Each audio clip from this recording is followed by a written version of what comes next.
Today's story is titled The King's Candles, and this story was written by Eleanor Skinner.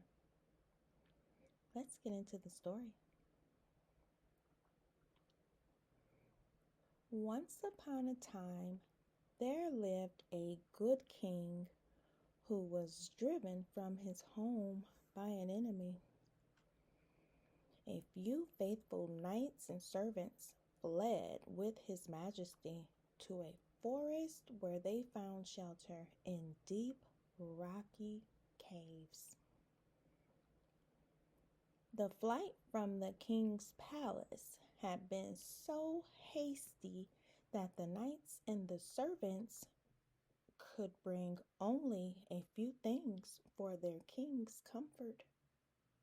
It was in the early autumn, and his majesty feared it would be necessary to live in secret during the coming winter.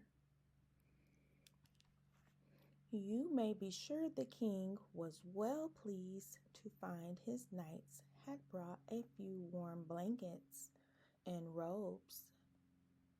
After he had praised his followers for their thoughtfulness in providing the winter, a young page stepped forward and said, "Your Majesty, I did not bring clothing, but I brought as many candles as I could carry." Ha ha ha ha ha. Candles, laughed the king. Now pray, please tell me, lad, why you brought candles. You served me well in the palace by seeing that my throne was properly lighted, but in our forest exile, we shall have little use for candles, I fear.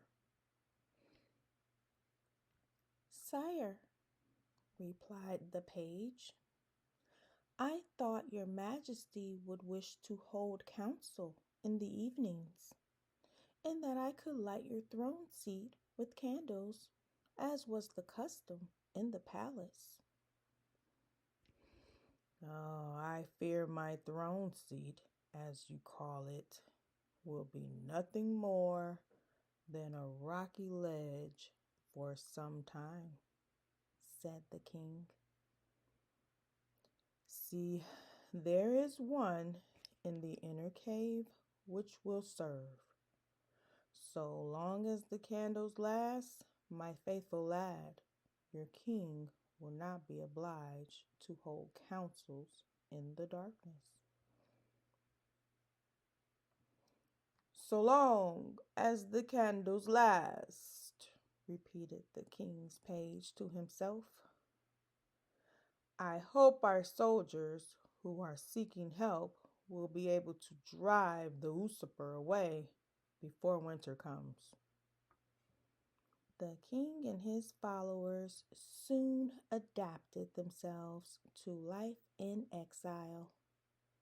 During the daytime, they hunted game, which lurked in the thickets, and in the evening, they gathered together in the deep cave and held council.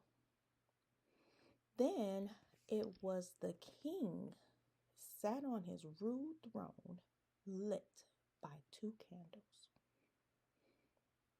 The king's page, with sinking heart, saw the candles grow fewer and fewer until there were only but 2 left.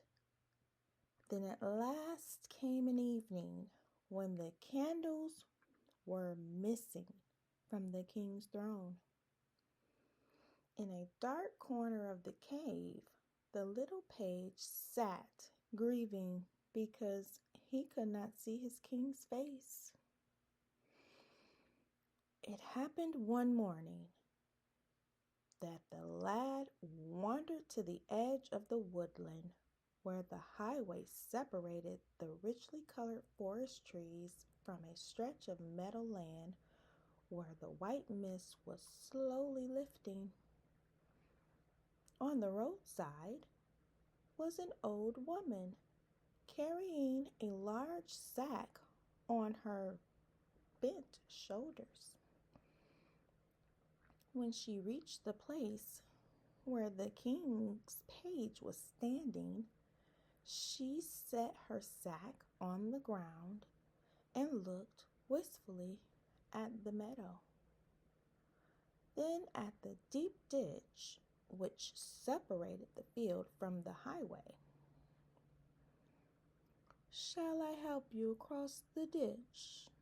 asked the king's page. "Thank you, my lad," said the old woman. "Perhaps I better not go across. It will be hard for me to reach the highway again."